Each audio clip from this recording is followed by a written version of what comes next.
In December of 2007, I was on the internet looking for ideas for a new screenplay that I was planning to write. When luck would have it, I came across a story that was written in a book entitled Mount Shasta, California's Mystic Mountain by Emily A. Frank regarding the legend of J.C. Brown. It is a story about a man who in 1934 shows up in the office of the editor of the Stockton Record newspaper and claims that 30 years earlier, while employed as a geologist for the Lord Cowdray Mining Company of England, he stumbled upon an entrance to a tunnel that led 11 miles underneath Mount Shasta, where he claimed he found an ancient Lemurian civilization with the mummified remains of a king and queen, hieroglyphics, and 27 skeletons ranging from 6.5 feet to 10 feet tall. After reading the story, I became fascinated by it. Writing down all the clues that I had learned, I decided to spend a couple of weeks at the New York Public Library and see if I could solve the legend. In February of 2008, I was able to connect the dots and discover the true identity of the man known only as J.C. Brown. I then contacted Mike Fitzgerald, a columnist of the Stockton Record, and solved the 75-year-old mystery. In April of 2008, after my guest appearance on Coast to Coast with George Norrie regarding the legend of J.C. Brown, I was contacted by a listener who sent me a copy of a Coast to Coast broadcast of Mel's Hole with Mel Waters and host Art Bell. It was a listener's belief that Mel's Hole dovetailed with my theory of a hollow earth in the legend of J.C. Brown. And after listening to the Mel's Hole CD, I also thought that there could be a connection between Mel Waters' hole on his property and the tunnel that J.C. Brown found near Mount Shasta. In June of 2008, I traveled to Olympia, Washington to meet the listener. I planned to begin my search to find the lost tunnel that J.C. Brown claimed was near Mount Shasta in California. Upon my arrival to Olympia, I found myself under surveillance. On the following day, Renee received a phone call from a Salish Native American medicine man who she hadn't spoken to in over 3 months. He informed her that he needed to speak to me and that he was coming over. Renee was puzzled. There was no way he could have known that I was coming.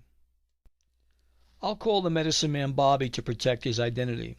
When Bobby arrived, he and I had an instant connection. Bobby shared stories about the oral history of his people and validated the hollow earth theory that I had been working on.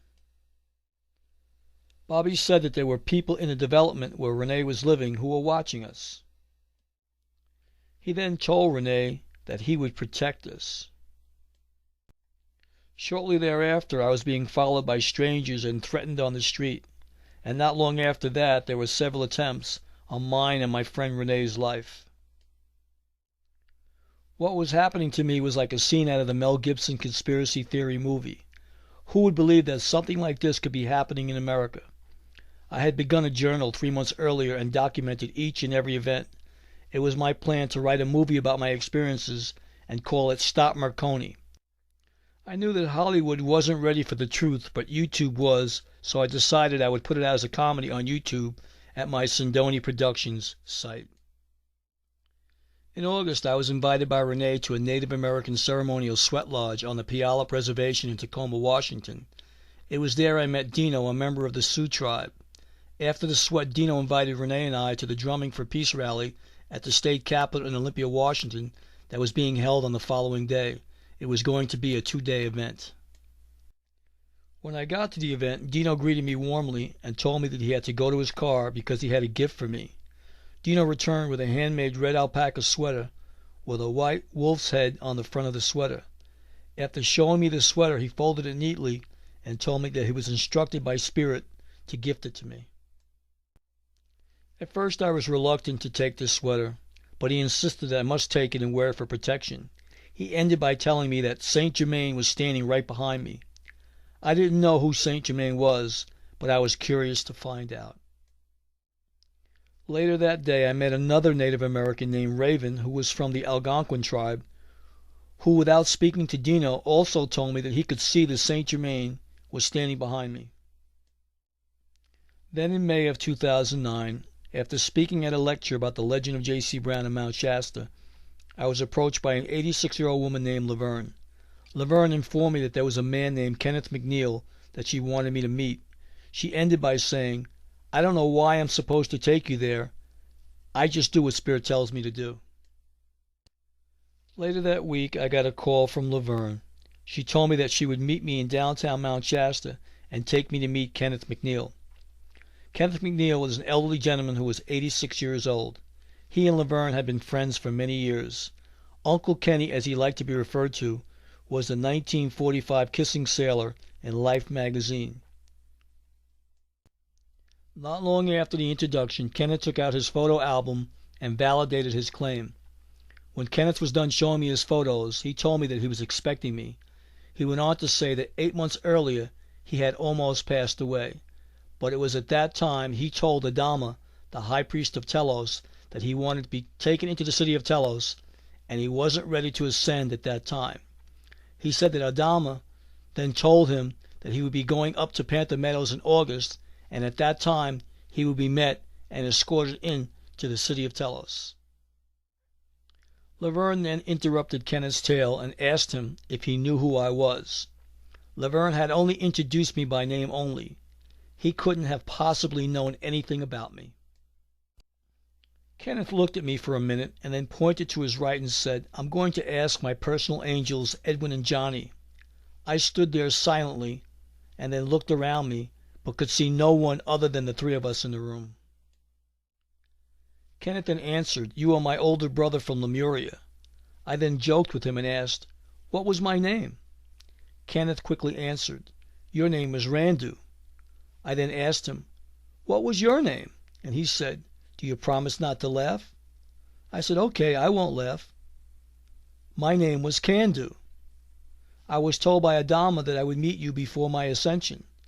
Kenneth then told me that after the snow melted on the higher elevations on Mount Shasta in August, he and I would go up to Panther Meadow together.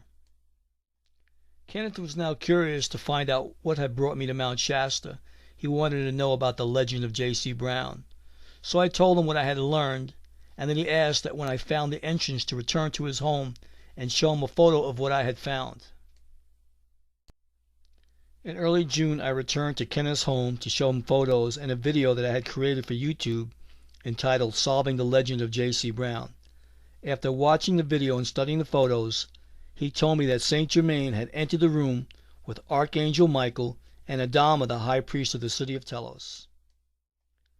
He then said that I had been chosen to bring the truth to light, and that I would need to do the necessary spiritual work required to be allowed entry into Telos.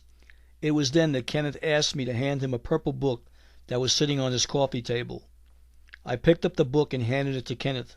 The book was entitled "Prayers to the Seven Sacred Flames" by Aurelia Louise Jones.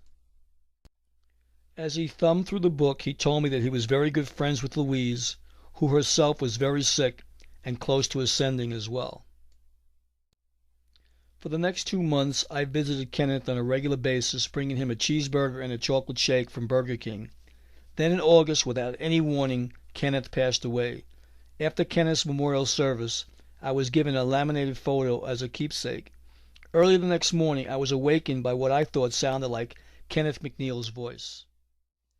Kenneth told me that he would now be my personal angel, and to reinforce my faith, he would validate his presence by placing a penny nearby. In the morning, I contacted my friend Atarah Reyes and asked her if she would accompany me up to Mount Shasta. Atarah and I made our way up to Panther Meadow, where we parked the car. From there, we walked up the face of the mountain to a little-known place called St. Germain's Chair. Once there, I placed Kenneth's photo on a large bush behind St. Germain's Chair. Atarah lit up some sage and then said a few prayers. After the prayers, I took a seat on St. Germain's Chair and fell soundly asleep. When I awakened, Atarah informed me that I had been asleep for over half an hour. When I got home later that evening, I took off my shoes. It was then that I discovered a brand new penny in my shoe.